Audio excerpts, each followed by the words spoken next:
We at Student Alumni Interaction Cell are delighted to commence with our talk show Alumni Reflect.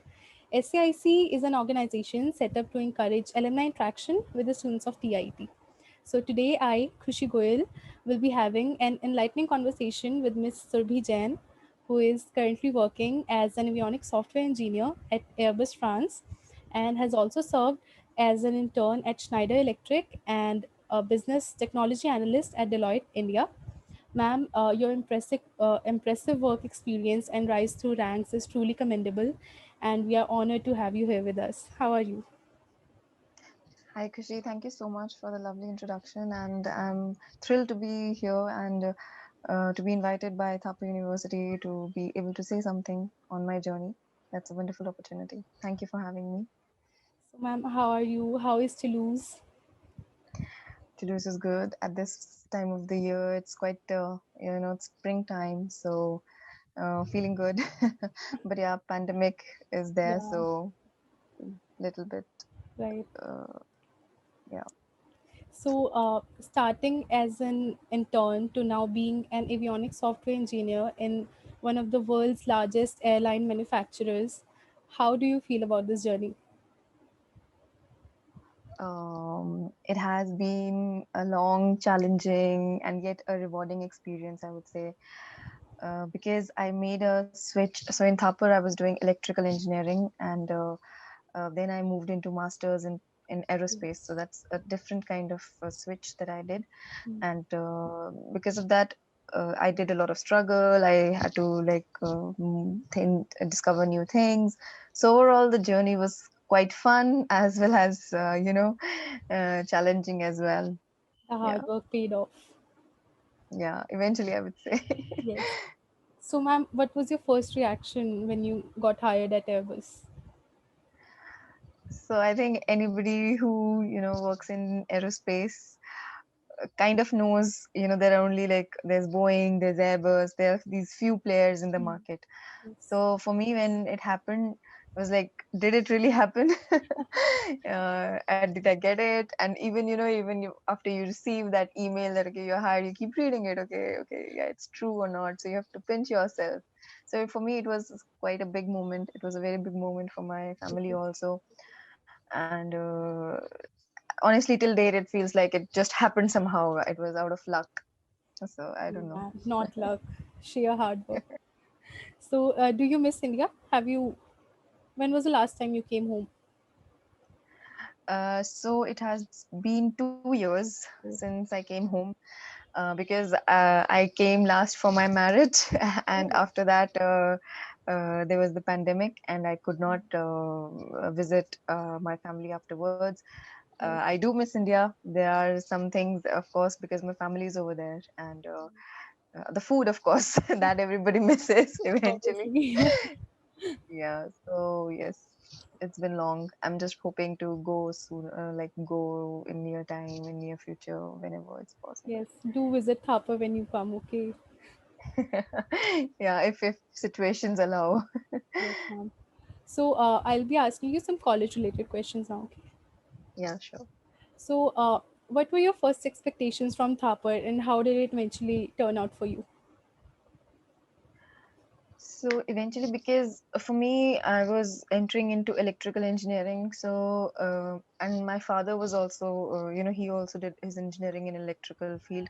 So it was him who kind of made a platform for the expectations because he went into the campus, he saw, the labs and everything. So he told me that, okay, for electrical, we had a good, I would say, if not the best, but we had quite a lot of good labs and everything. The Mm. infrastructure is quite good. So my expectations was that yes, we'll have like an industry ready Yes. skill set. Mm-hmm. uh, I would say not 100%, but yes, to a certain extent we do get that exposure. Mm-hmm.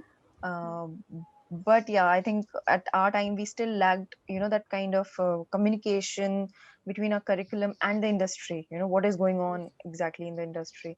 So in that way, yeah, it kind of prepared me for the future, but I would say, of course, but in that being said, I think that somehow we as children, like when we just enter college, we give all our how to say, that that it is the college's responsibility to tell us Mm, everything, but it is up to right. us also, that to discover new things, or if there's not something new that you want to do.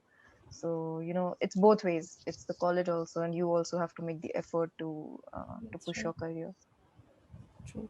So, do you have any fun hostel memory that you'd like to share with us? There are a lot of them. Some of them can't be shared, Oh wow. as always.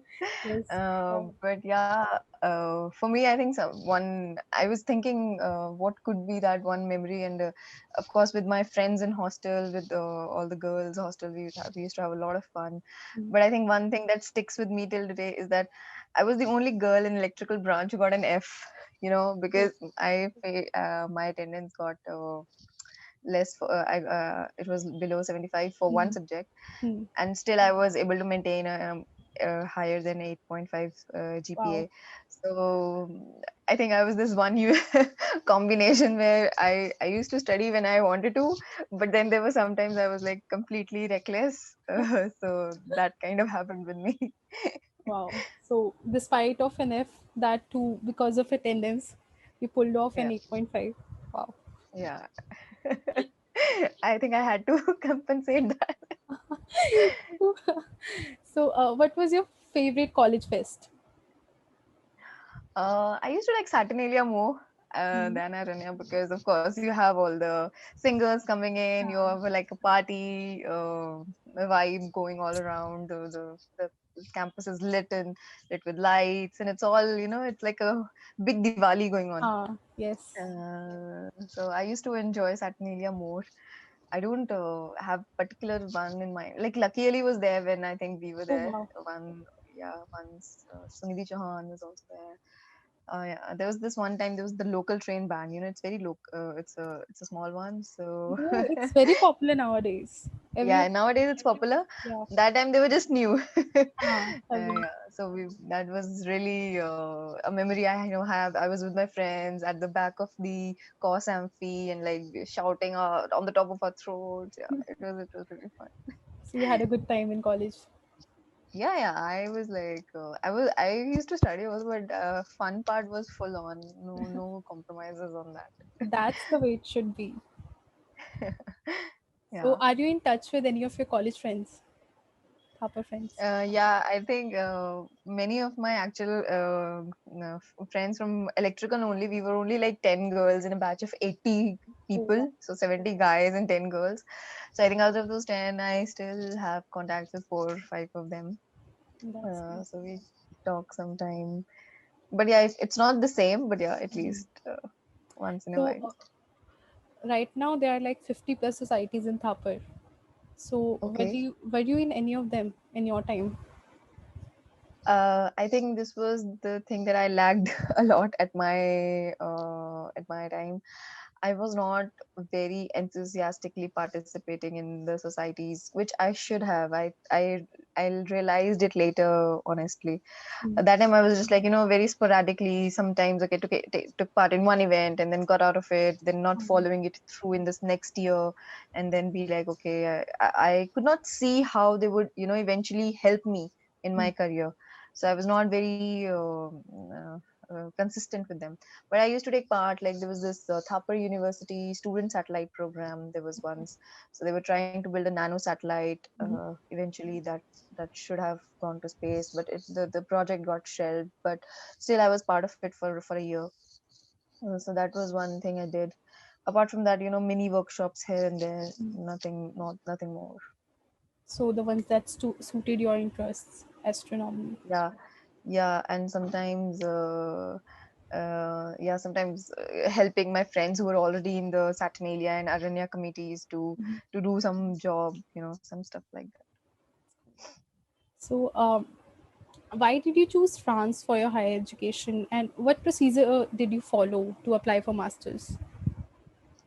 Because I always wanted to enter into aerospace Mm-hmm. or aeronautical, so kind of knew that there are many names that if you think that okay, France has been the hub of aviation event. Like if you go back in history and you read, so you know that India's first pilot, like Mr. J.R.D. Tata, he obtained his license from France, and like the first companies that came out were from France, biggest aviation sector in Europe. It's UK and France, right? So that way I knew that okay, it will be a good place to go. But I did not know which university what. But I was in part of an astronomy club when I was in school. So there we had some professors and teachers. So those through them I got to know that there are some good colleges, and I kind of researched my way through that. So somehow that kind of led me to France. Of course there are a lot of them in the USA also, but for me money was also a criteria, and in France I got a scholarship, so I was like okay, more inclined to go to France. Okay, so ma'am, do you think gaining some work experience before pursuing masters is necessary, like you did? It really depends on which kind of masters you want to do, Mm. because for me I did my bachelor's in electrical, but then my work experience was in Deloitte, which was a consulting firm, and then I switched to aeronautical. So honestly my work experience did not benefit me a lot in that sense. But if somebody, I know a friend of mine who was in India, who was also doing electrical engineering, he worked in Bosch for like 1 or 2 years, and then he entered into aerospace domain here. So that guy really, gained an edge when he was hired here in Airbus. So that way, it really depends if you have like a plan that what do you want to do next. So that way your work experience can really reinforce your future path, so that you can try. Yes. Okay. So, according to you, what's the significance of CGPA if a student wants to apply for higher education abroad?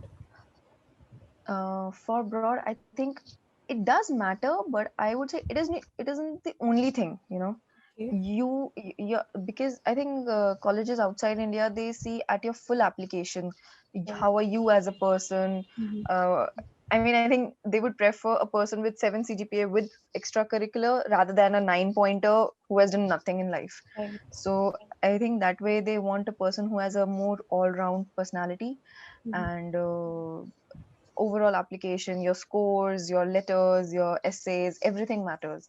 So I would not say that if you get a low CGPA, that's the end of the world and you cannot apply. You Mm-hmm. should definitely try to show them your strengths in that sense. That makes sense. So, what got you through college when you felt demotivated? Some tips, some personal things. uh, for me, I think I always had this in my, I still do. I have seen my mother sacrifice a lot for me in my life. So that kind of always motivated me, still motivates me to keep doing better, to keep pushing myself. And being a girl, I think I'm naturally just inclined to, in India, you Right. get so many hardships thrown at your way that you're inclined to just push yourself, and like it's not to prove anybody anything, but to just raise the bar so that I know I have a younger sister, so maybe she can do better. If I just push the bar a little. So for me, that motivates a lot. That is one of the principal motivations. Apart from that, I think the whole charm of aviation, the passion behind it, I get, if you show me a sky which is filled with stars, my eyes will twinkle and I'll be like, I'll tell you all the constellations. And all my friends at Thapar knew this. I used to bother them a lot with this. So I think that energy that comes, with Right. the thing that you love, so you kind of get motivated to work for that. So Right. that Now, also got me. right. So there's a society now in Thapar for astronomers. Really, that's really Right. nice. It wasn't there at our time. Right. So, Nice. if you could give one advice to yourself when you first entered college, what would it be? I think that would when I first entered college, I think it would be more to, you know, take that leap, like keep trying new things and not to hesitate and not be shy. Because I remember I used to be so shy that should I go for this audition or should I take part in this society. As I told you, I was not into many Mhm. societies. I can honestly say I was very afraid of rejection, that okay, I'll Right. be like, you're not good enough. Mhm. But now I think, like, just you have to keep trying. If you really want to do it, somehow you'll get through it. And Right. so just, we should leave that fear out. So I think that is the one tip Right. that is very important. You can't know what will happen unless you try. Yes, that's true. So, what's the difference in the work environment in India and France? Oh, I think there's a very drastic difference, because I keep talking to my friends in India, and then because sometimes I really want to come back to India, and then I'm like, okay, let me have a reality check what's going on there, and then I just think, okay, maybe later. Because uh, I've seen that here, like in France, they really respect that. What are your personal and professional boundaries? So I'm only on the job Monday to Friday, only 9 to 6. It's not that I'm expected to work out of that range. So Saturdays and Sundays are a big no-no. My manager cannot call me and say, you have to do this for me. I can actually tell him you're not supposed to call me. Right. That's because, and that I can do only because that is protected by law, Mhm. right? So the labor laws here are very strong that way. So So that is that is one difference. that's an Yeah, advantage, right? yes, that is a very big advantage, I would say. Mhm. And also one thing that I have heard, I have not really experienced firsthand because I did not work a lot in India, is that here, that in France, no matter your experience, like even if you're a newcomer or you're like 20 years of experience, if you're on the table and you have a point to put front, if you have opinion to give or a suggestion, it will be heard. It will be not like, if you have zero experience, you have nothing to say, it doesn't matter, right? But I think in India it's really opposite. We only look on to the people or the professionals. Okay, if you have experience, then only you're allowed to speak, otherwise you keep your mouth closed. So that way I think there are some contrasting differences between France and India. So apart from the job, did you get like a cultural shock when you first went to France? I think that there are many culture shocks whenever you go to any country other than India, because in India you have so many things. And when I first came to France, so the first culture shock as soon as I landed was that I landed on a Sunday. Okay, so Sundays here, everything is closed. Oh, Not a single shop will be open, because Sundays is like everyone's personal time. So people try to, only like the restaurants and all will be open so that you can go and eat, but not like grocery stores or something, so that you can actually shop for yourself. So I was there and I wanted to shop something like, milk, bread, like the first day you're arriving, but nothing. So that was one major cultural shock. Other is the way of greeting, because in India we are not very touch friendly people. Like we don't like, we namaste is a very formal way of saying, and we don't even hug.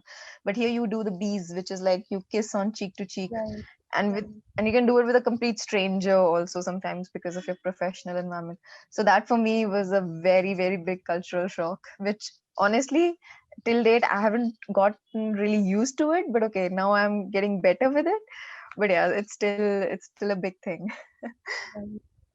So, how did you get through your days when the pandemic first started, when you got locked down in your houses? Yeah, I mean, starting it was difficult for everyone. I think it was like such Right. a big change. It came our way, and nobody was ready for it. And there was a lot of panic. And but uh, I think I have been living like alone for like a long time, so I kind of managed myself. And eventually, yeah, within a month or so, I got how it is going. And my work also, it was going fine because I could work from home easily, Mm. so there was no added pressure, that. So it was fine, I would say, not that harsh for me. So, has the offices opened, or are you still working from home only? We are still working from home. It's like, because France is also in a lockdown right now, which which by the government they are saying that if your job can be worked from home, it has to be worked from home. So I am on work from home from the last, I don't know, more than a year now actually. Right. So, which do you prefer, working from home or going to office?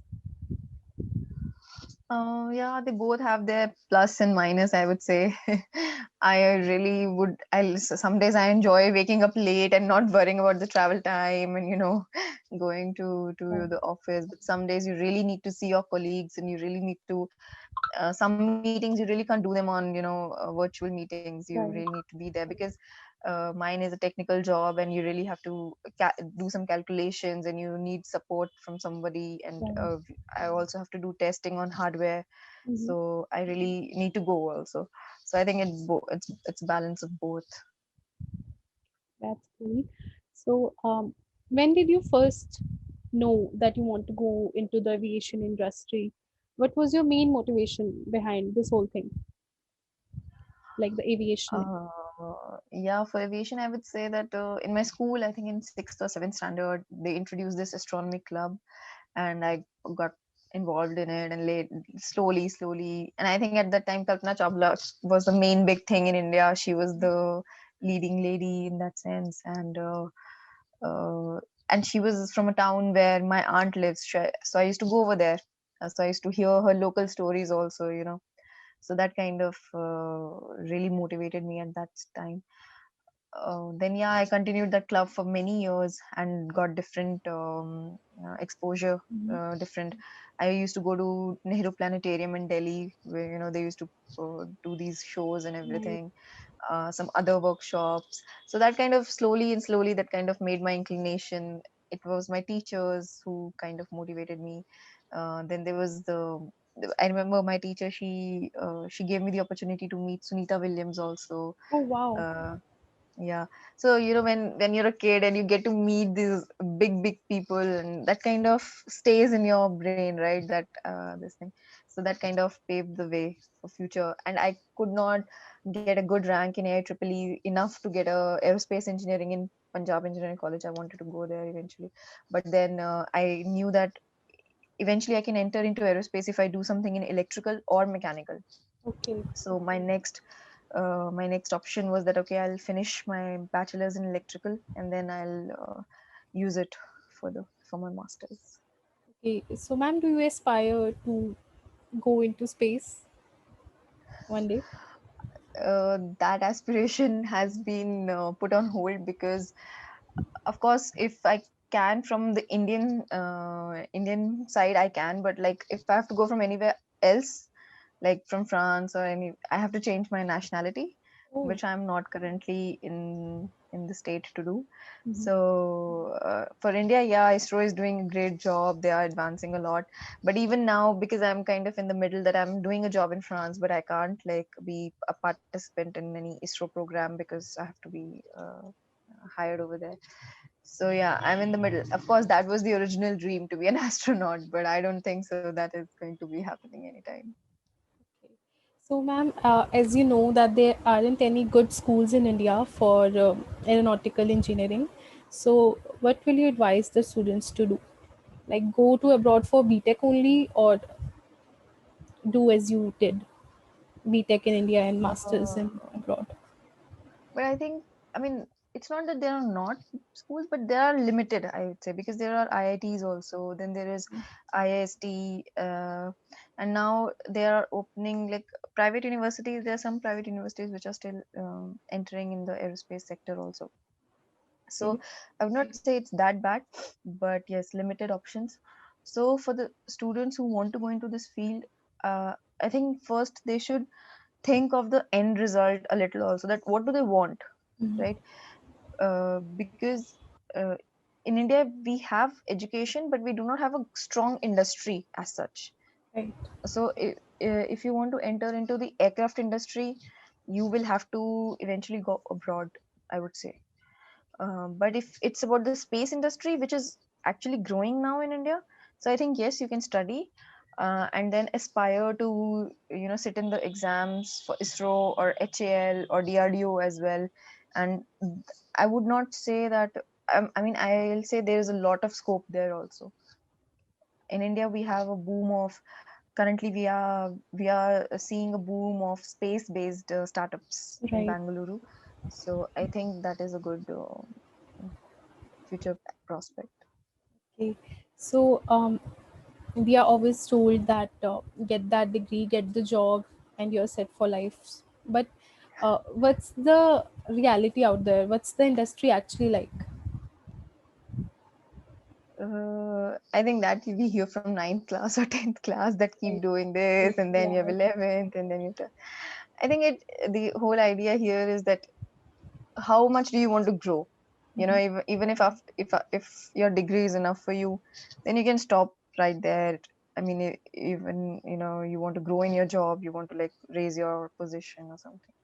But industry, because industry is both ways. I think it is harsh also, and it is forgiving also. I mean, it really depends on your perspective. Mhm. So you really have, there will be days that you really need to uh, you need to challenge yourself that okay, I have to really do this, but some days it will be nice also.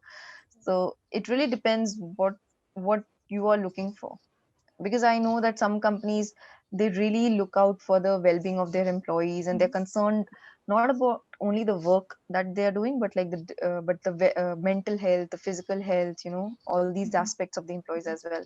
But yeah, we see in news also that some companies, they don't really care about all these things. Right. So it's a very broad terms to say how the industry is like. It really depends on which field you're going, and what company you're choosing.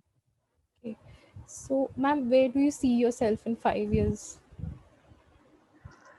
I really have not thought this through a lot, but in terms of professional activity, I would say that currently I'm developing the software which goes into your cockpit. I would say, like Okay. whatever the pilot Okay. is flying, so everything behind that, whatever is there, we code some stuff for that. So I would like to go in the front end and like do some simulator testing, and Mhm. so there you can interact with the pilots, you can interact with other people, and see how actually what you are developing is being used Mhm. in real time. So I think I'll go in that direction. That's amazing. Also, how has working in big companies like Schneider, Deloitte, Thales, Alenia, how have they influenced your work ethics these past years? I would say that I learned a lot about work ethics when I came to France, Mm-hmm. because here, even as an intern, we are really supposed to take responsibility for our work. we Right. are we are accountable if something goes wrong. And Mm-hmm. the idea here is not that if you did something wrong, you are shouted at, or you are looked bad. No, it's just that you take responsibility and then you correct that stuff. Okay. So I think that kind of work ethic, that you need not to be afraid, and just keep improving yourself, Mm-hmm. do better, be sincere, and be good at your job. Okay. So I think that is something I learned a lot here. Okay. So, ma'am, how has the pandemic affected your work productivity? Do you think you are doing better working from home, or was it better in uh, physically in the office?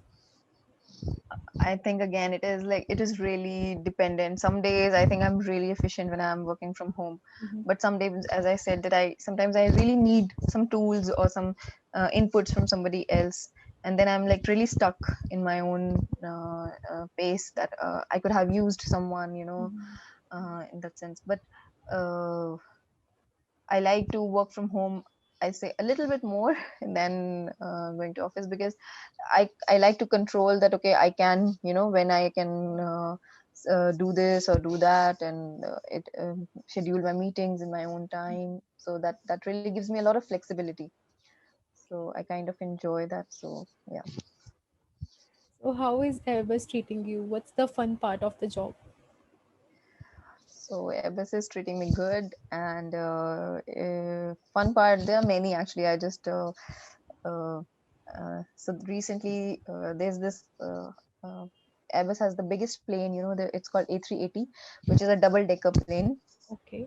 So you can like sit around 700 people or something Wow. at a stretch. So there was a Japanese airlines. It's called ANA. So they painted it in a turtle. So they painted like a red turtle on it. So it's flying in the sky. So you have these wonderful colors flying near you. The weirdest and the like beautiful, most of them, because you get to know that there's so many airlines in the world. The fun part is that we get to see the first flight. A first Wow. flight is like a plane which has never been taken off is going to take off in front of your eyes. Right. uh, some stuff like that. Then you have simulators where you can actually sit on the pilot seat and like do some testing. Okay, you're not the pilot as such, but yeah, you get the idea that how things work. You can simulate a flight. Okay, you're going from X place to Y place. Right. So that in itself is quite how to say fascinating to me. Mhm. So yeah, that's the fun part. And of course, it's such a big company, so you have so many things to learn and you have so many new people to meet. So I think that is also really interesting, that we have such a big diversity. I can meet somebody, I don't know, from a very remote country also, and I get to meet many Indians also, and which I don't even know that they are there. So it's really interesting to see new faces and Do learn. you get to fly for free? Yeah, yeah. Oh, Like no. fly for free in the sense, not 100%, but Right. Right. we have discounted tickets. Wow. So Airbus, through Airbus, they give their employees this benefit that we get on any international or even domestic travels we can. Wow. So it's a dream for many people to live in France, see the Eiffel Tower. Okay. How excited were you when you first went to France and got to see all those things, amazing things? For me, I think my I personally know that many people think of going abroad first and then doing something. So for me, it was completely opposite. I only went abroad because I knew that something I want to pursue is Mhm. there. Right. If I could have found a similar master's in India, I would have definitely done it in India. I would not have gone abroad because Mhm. I'm very hardcore Indian that way, that I want to, serve my country in some sense at least. Okay. So uh, so when I went there, yeah, it was an added bonus, I would say, to travel Europe and to see Paris and looking at the Eiffel Tower. It kind of, I think, opened my brain to new things that I did not even know existed.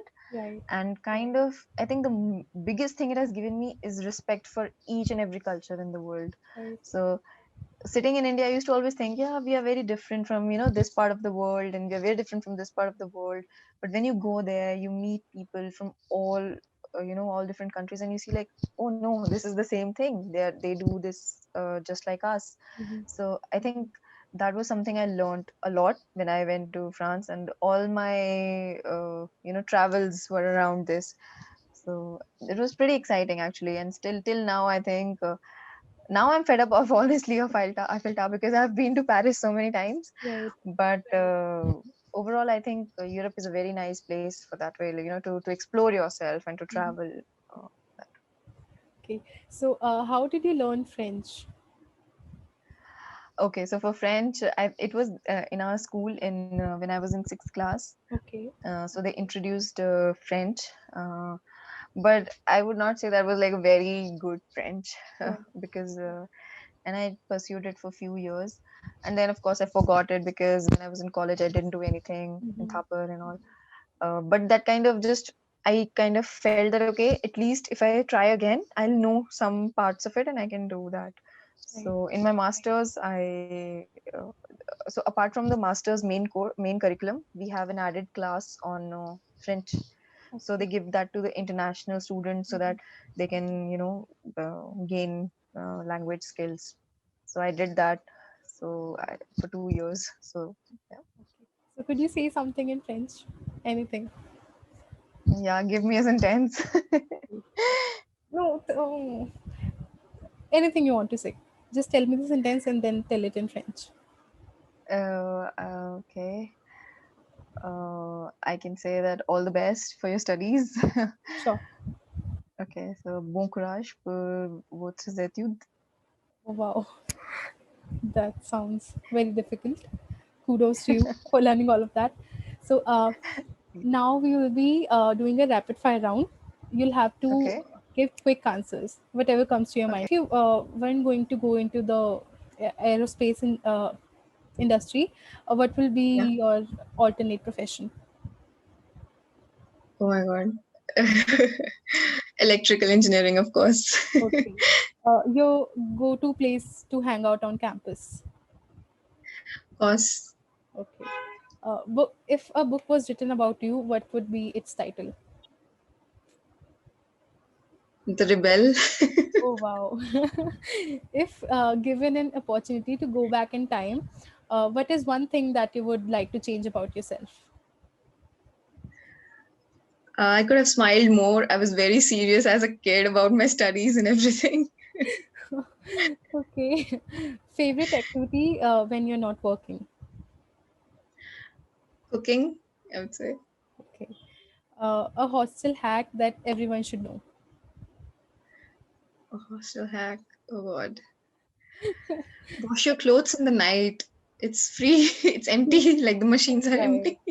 No, but nowadays everyone knows this, and all of the girls, they are washing their clothes, and the cloth line is filled with clothes, and Okay.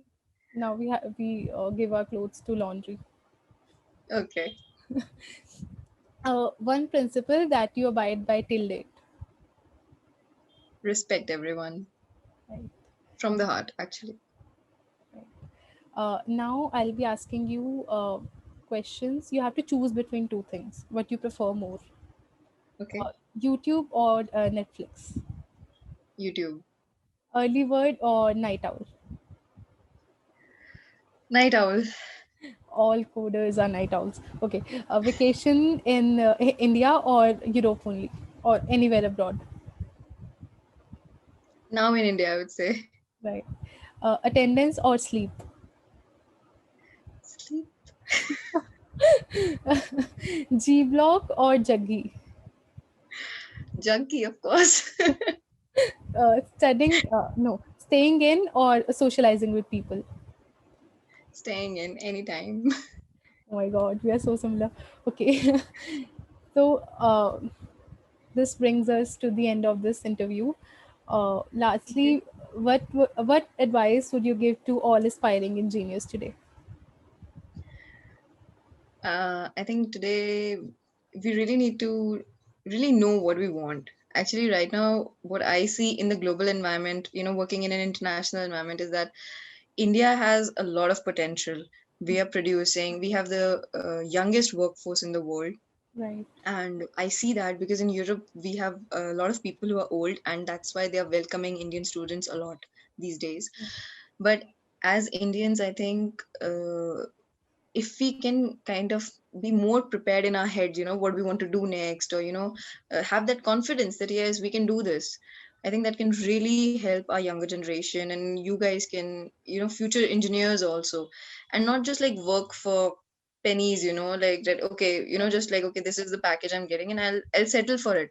Like, Mhm. don't settle. Like, push your limits and work hard and explore the world in that sense. I mean, there's no limit to that. Wow. So, ma'am, your academic and professional journey was really awe-inspiring. Thank you so much for sparing this time from your schedule for the students of your alma mater. It was an absolute honor to have you. Have a nice day and stay safe. Thank you so much, Kushi. Thank you so much for having me. It is an equal honor for me to be able to contribute as little as I can to my alma mater. And I'm super glad that you contacted me. I hope this helps anyone. And if you guys have any doubts, and if any student has any doubt, please do not hesitate to contact me. Yes, ma'am. I'll be super ready to help you. Thank you Thank so much. you. Thank you. Have a good day. Bye. You too.